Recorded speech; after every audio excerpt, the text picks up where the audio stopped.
Professor Plimer, thank you very much. You obviously collect art. You obviously have an eye for it. I collect a lot of things. I collect minerals, I collect rocks, I collect books, I collect art. What's the most valuable thing you've collected? A pink diamond. A pink diamond, yes. Argyle diamond. Yes, of course. I thought you were going to say your wife. Well, the pink diamond and her are one and the same. Oh, there you go. Well, see, I call my wife frangipani, sweet scented flower.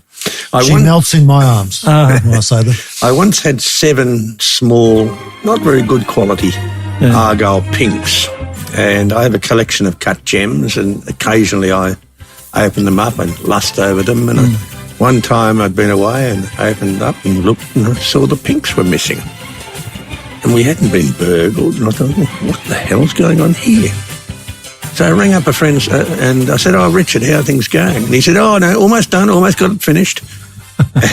And I'd put it together. She'd raided my gem collection and said, these pinks look nice, and designed a piece of jewellery and spoke to a friend of ours who was a jeweller. Didn't check it with you first? Oh, not at all. No? They were for her anyway, but it's fairly dangerous to have some of these things around.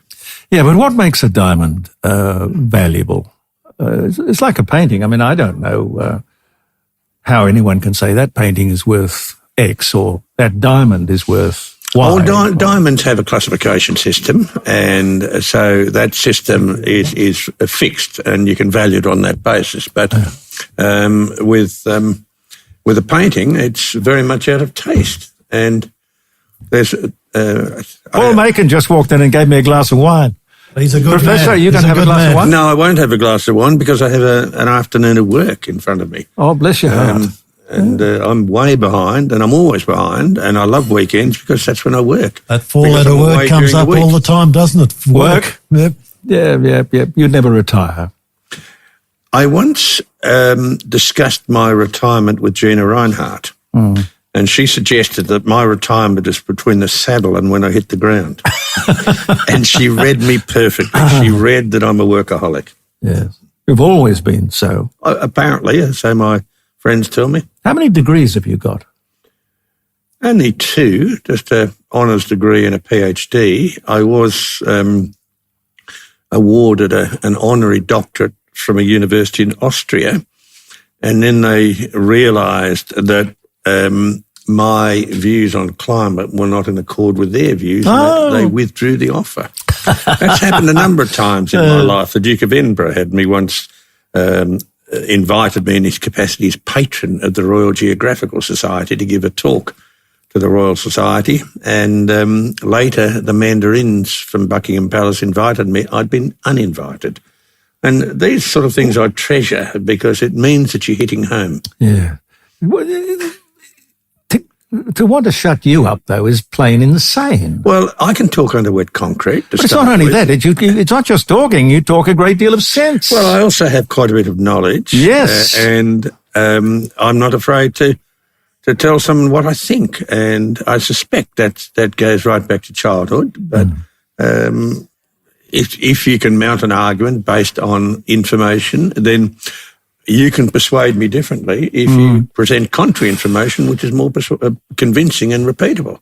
So I'm quite happy to argue the point, and I'm quite happy not to be following the mainstream and to be knocked out here or there. But you can prove what you say. It's not only proof's a difficult thing to do. You can have the body of evidence suggesting this.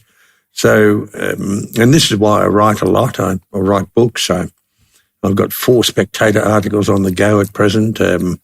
Next year's book, I'm well into that. I think that you can slowly chip away at things, and one of the reasons I write a lot of books is that if people read my work on climate and then the political environment changes, they can say, oh, yes, I did read that. I'll go back and check it. Yeah. So I like to provide people with the ammunition to mount an argument. And we have to refoster, I think, the art of debate and discussion. I mean, on the issue of climate change and many of the subjects that are controversial, people are being pushed into a corner by the government, bullied, and organisations, and they're quite wrong because the baseline narrative is incorrect. Well, to make it worse, we've had a 50-year dumbing down of our education system. Kids now no longer have knowledge, nor have they ability to critically think. So they can't even mount an argument. And we have governments pushing us in one direction or the other. Now, there are certain things like the amount of energy the sun puts out, which is variable, and the rotation of the earth, that no matter what a government thinks, you can't change it. And they are the drivers of climate. So I think it's very, very dangerous ground for governments to start to tell you how to think. And we very rarely have governments that will accept a contrary view. Yeah. The Institute of Public Affairs, they did a survey on this misinformation and disinformation bill that the government wants to get up. And it's amazing. It's something like 70% they have discovered. It's a bit of variation with certain age groups, but 75%, say, of people don't want it. But the government will ignore that. Well, I'm a member of the IPA and I'm a benefactor of the IPA. I went to their Melbourne function last week and I've got their Sydney function next week. And at the Melbourne function, Jacinta Price spoke. Now, she's one of the great Australians. Mm-hmm. And she was arguing that the 60-40 vote in The Voice is about the proportion you get for most major social and political issues in Australia. Mm-hmm. And the government is quite knowingly and deliberately ignoring that conservatism which we have in this country. Yeah. And she's a warrior. She will continue to fight, but we're now seeing the lack of acceptance of The Voice. And in some states like Victoria, they're totally ignoring it. No, bringing in legislation through the back door any way they can. Yes. And look, left-leaning governments have a complete totalitarian posture, and they dislike the population speaking up against them. And people are not doing enough fighting back, pushing back. Because in Australia, as I said earlier, we're not in a very good economic condition at all. If we're second highest inflation on the planet, only second to Slovakia, that means we are not travelling at all well, despite what our politicians are saying. Even and the worse, public needs to say, no, we're not going to put up with it. We have debt. We have massive debt. And in Victoria, it is, I believe, the state and federal debt for every man, woman and child in Victoria is about $65,000. Yeah. Now, terrible thing. It is immoral to pass debt on to the next generation. Yeah. And that's what we're doing. And that is being helped by government activities who have inflation, which is a good way of paying back debt. It's a good way of devaluing the currency. And this is why we're getting some solid assets like gold and silver and, well, we were talking off air about pink diamonds. So some of these are rising quite substantially because other assets are depreciating.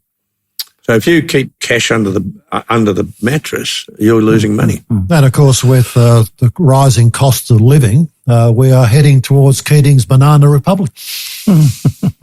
Did we ever leave it?